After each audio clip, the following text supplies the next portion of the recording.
Old Gods of Appalachia is a horror anthology podcast, and therefore may contain material not suitable for all audiences.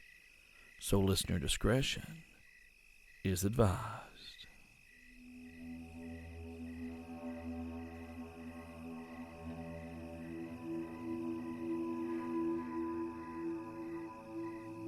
And in these woods, there are two queens. You have learned some of the elder and her journey into the wilds where she found blood and darkness, fire and shade, the songs of mothers and the secrets of bears. You bore witness when she pressed her ear to the chest of the mountain and heard the whispers that came from the inner dark and made the mistake of answering them. You watched her walk the paths of darkest night and discover the corruption within her own soul. You watched her face down her betrayer and, well, you were left wondering, weren't you? Her story is far from finished, family. You'll hear it soon enough.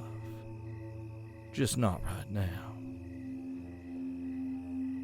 The time has come to tell you of the younger queen, for her story is of bone and shadow, pine and forest floor, of time lost and purpose found with a beginning hidden inside an ending.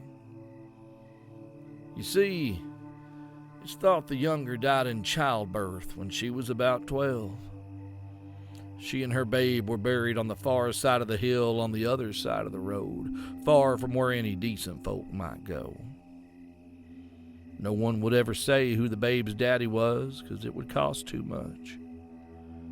But his blood did things to the girl and the child best not discussed in the light of day, nor in the black of night, come to that. Beneath the soil, the girl continued to age and grow as unnatural as a voiceless bird. Near her 20th birthday, she crawled from her makeshift grave, the husk of the babe still latched to her breast, skin pale and flaking, eyes alight with a malice and a hunger for vengeance. See, there is not enough death in this world to let her heart truly know peace. The earth that surrounds what was once her grave is devoid of life, and every plant or tree that sprung from it is dead. That place is watched by both grannies and haints with equal fear and trepidation. Her half of the wood is dried and singing poplar, the wind always a soft song of burial. The things that walk these woods are worse than dead.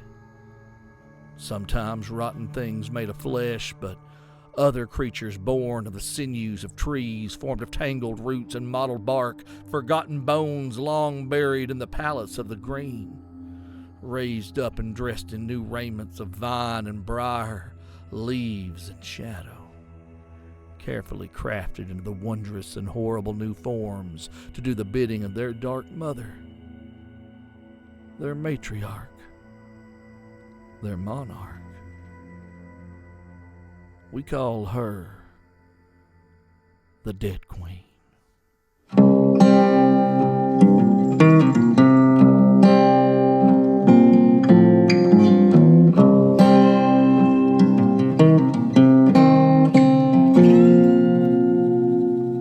Cold wind calls, and so I follow.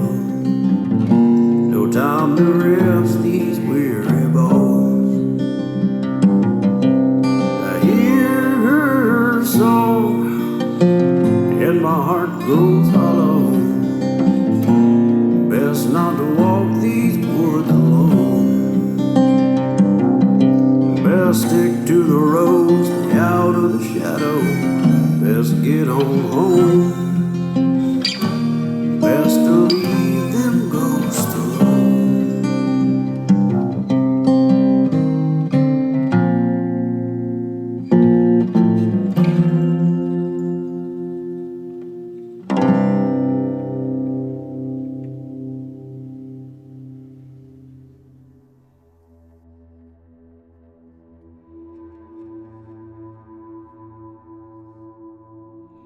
She has walked these hills like the shadow of a circling buzzard for generations. If good daughter Dooley is wild overgrowth in the sticky scent of summer, her younger counterpart is the hulk of Black Mountain laid bare by winter, a naked skull fringed by an army of the life bereft. And as there are legends of the elder sister in the plateau, the stories of the witchy woman in the woods, the ghost mother, the vengeful bride, the looks in your window for her baby, abound across all of Appalachia. Amongst the eastern band of the Cherokees, she might be mistaken for one of the raven mockers, twisted witches that lay in the way of darkness, prepared to steal away the livers and lives of the sick and the dying. While over in Pikeville, Kentucky, they might tell you she's Miss Octavia Hatcher, who was buried alive and haunts the land her body sleeps in, hands all bloody from raking at the inside of her casket. In the Cumberland Gap, they'd warn you of the pale and hungry mother, who wanders the hills like an old blind wolf and would eat you right up with all her mouths if you went too far into the wrong woods. These yarns were spun to teach you to stay safe and mind common sense and, most importantly, your mama. The stories that get lost, though, the ones hardly nobody ever lived to tell, were often just blunt and simple warnings. There is darkness here. Fear it. Trust those who can see through it, and you might live to see the dawn. Or then again, maybe not. Craw, Tennessee is not a place you will find on any map. It was never a town, a village, or any form of recognized locality for which you could find a charter filed away in a courthouse somewhere. But Craw was a home. For Big Jim Gibson and his family, it was a second chance. See, the Gibsons were no strangers to putting down roots and having to dig them back up again, because when your family ain't nobody, and you and your kin had done some time in the penitentiary, finding work amongst the God-fearing people of Isaac, West Virginia was just more trouble than it's worth. Every prospect that Jim, his daddy Robert, and his little brother Ricky Lee ever had just dried up and blew away. Hell, Jim missed the first 4 years of his little boy's life while he was locked up. He wasn't going back inside. And when you live someplace where an honest living ain't an option, sometimes you just have to move on. It was Ricky Lee who set out for East Tennessee first. Found himself a job laying track with Lock Railroad, started sending money back home. Once Big Jim saw there was money to be made working for the L side of the B&L Combine and the checkered pass weren't an issue, he joined his younger brother. Within a year, they'd made enough to buy a middling little patch of scrubland in the middle of nowhere between the Tennessee and North Carolina line. The new homestead sat at the top of a modest hill. There were blackberry bushes on one side and a pond down and around t'other. And some nights, the thick sweetness of the air and the songs of the frogs down by the pond made it seem like a little patch of heaven. Now, the soil wasn't as rich as it could be, and the trees left standing were ugly old things jutting up out of the earth like the clutching fingers of a corpse. It wasn't much. When they were done with it, it would be theirs. And thus the Gibson family had given it a name. Big Jim had painted that name as half a joke on an old plank of wood posted up at the bottom of the hill. Welcome to Craw.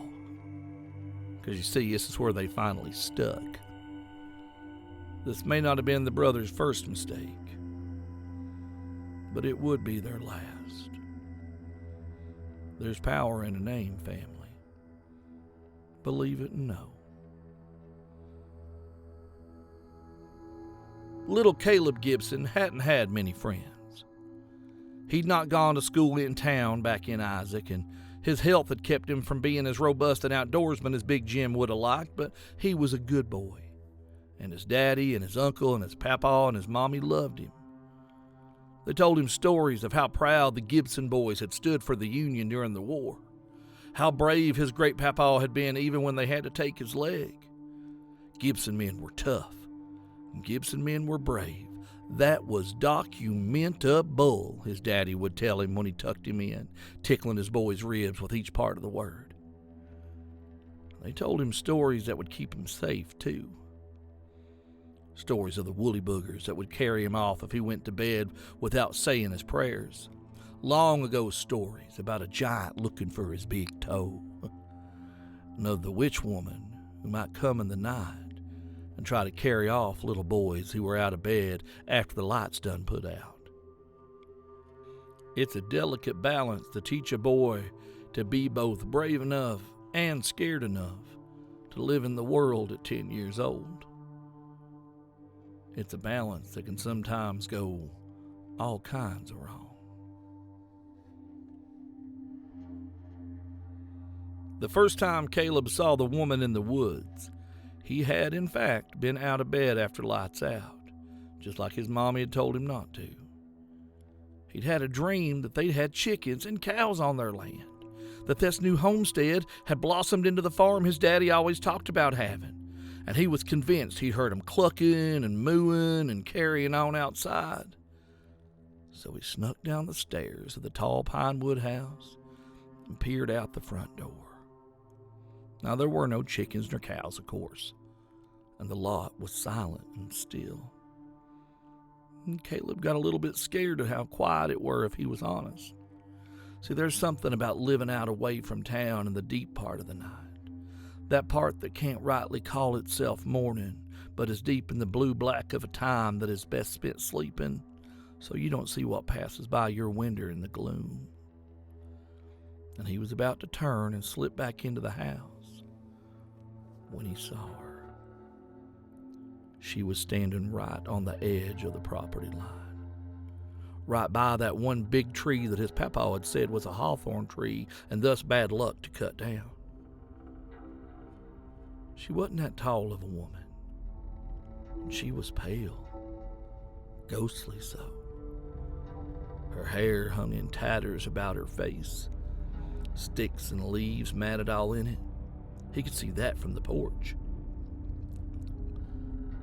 She was staring at his papa's house like she was trying to burn a hole in it with her mind. Papa wasn't even in that house yet. Papa was sleeping in the downstairs room on a cot because Daddy and Uncle Ricky were still putting the roof on that house. Caleb watched the strange woman for a minute. He yawned real big, and when he opened his eyes, she was gone. Caleb crept back up to the loft that he slept in and did not sleep again that night.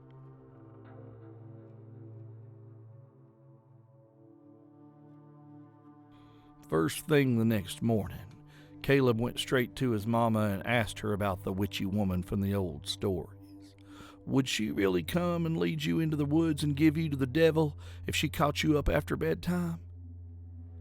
He told her about his dream and coming downstairs and seeing a scary woman at the edge of the property.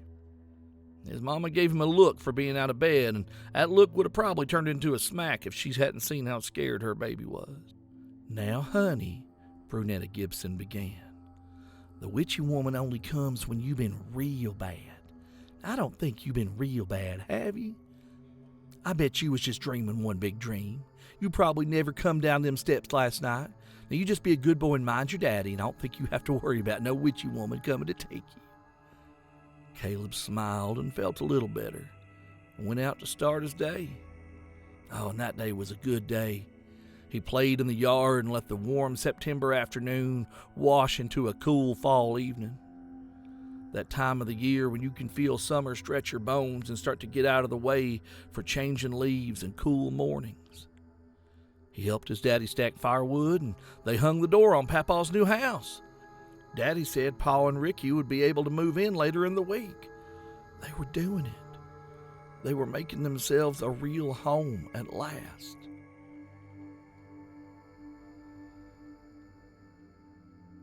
A week after Papa and Ricky moved into their shared house, Caleb saw the woman again.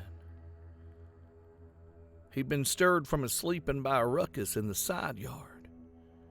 Caleb had laid in the dark for a while and listened, and he could hear what sounded like dogs barking and growling and getting into things, so again he crept down the stairs. This time he stepped out on the porch to look for them dogs. But before he saw a hide nor hair of the canine variety, he looked to the hawthorn tree, and there she was, whisper pale and corpse skinny, like a scarecrow working the hoot owl. She was looking from Papaw's house back to their house, back and forth like she was trying to decide which door to knock on first. Her eyes like undug wells, bottomless pits under the crabgrass scraggle of her matted hair. And then she turned her head back toward the porch, and Caleb's heart nearly stopped. He ducked low, hustling back through the front door, and tiptoed his way to the kitchen so he could see the yard from there. He wanted to wake his daddy, get him to scare this strange woman and her dogs away. Started to call out, but then he remembered. Gibson men are tough. Gibson men are brave. He made it to the kitchen window and looked out. There were, in fact, 2 dogs sniffing around and playing with each other in his yard. Now, Caleb didn't like dogs. Sorry, y'all. He'd been scared of dogs since he got spooked by a stray he found in the woods behind their old house when he was littler. Dogs made him nervous in the daylight and on a good day, but these dogs were wrong. Caleb couldn't tell you how, but something in their movement and in the wet, growling sound of their barks, it was just wrong. These dogs seemed to ripple as they moved, their bodies scrawny and more than half starved, loping across in jerky twitches and starts and stops, and they nipped and bit at each other, and Caleb swore he saw one of them tear a mouthful off the other, but just watching the 2 animals play, or whatever it was they were doing, made Caleb feel sick to his stomach. And he looked up from the dogs to find the pale woman staring straight at him through the kitchen window. She had not moved, but Caleb could feel the weight of her regard like an icy wet blanket against him.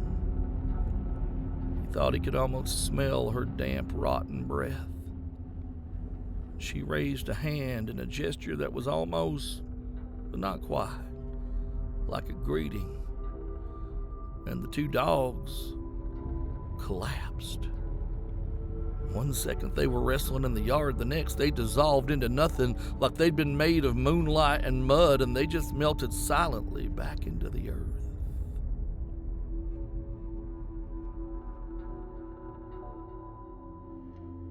The next morning after breakfast, a hurried and argumentative affair in which he was not permitted to leave the table till his bread and preserves were all gone, Caleb went out to the spot where he'd seen the dogs and found proof he had not been dreaming. Right where the dogs had vanished was a slick of rotten leaves and what looked like old roots pulped up and ground into the dirt. The smell of rot and rancid meat hung about the spot as if something had died there days ago and only just this morning had been hauled away. He found himself a stick in the yard and did what all little boys will do when confronted with the mess and poked at the slimy pile of rot, finding an animal's jawbone, some old rotten busted teeth, and a single dead eye. Caleb got sick right there and then ran in the house to get his mama, and when she followed him back outside to check that spot on the ground, she found nothing but Caleb sick on the grass. Between the bad dreams and painting the side yard with his breakfast, Brunetta was beginning to worry her son might be coming down with something. So she scooped her little man up and carried him up to his bed where he'd spend the rest of that last day.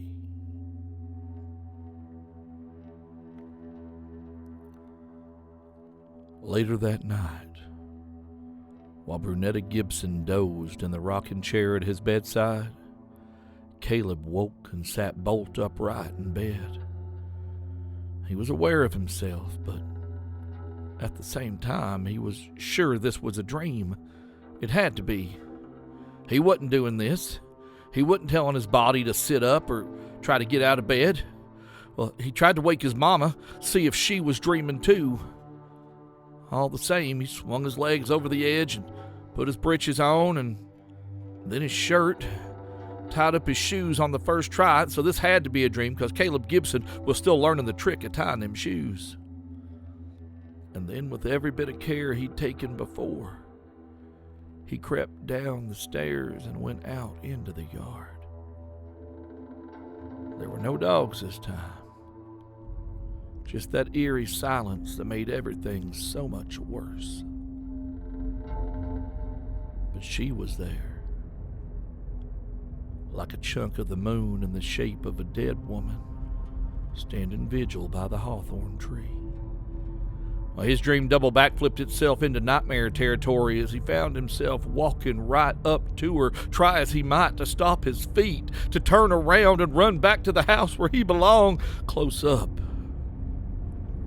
she was a horror. Her clothes were old and rotted, like she'd been buried in them. The bones of her near-skeletal face pushed against her skin like dull knives through cheesecloth. She was all angles and wrong-bent joints, rank with the stench of fever and sweat-soaked bandages. She breathed heavily, but did not speak. She held out one hand. Caleb, to his growing horror, watched as his body betrayed him further, his left hand reaching out to take her right one, and followed her into the dark woods.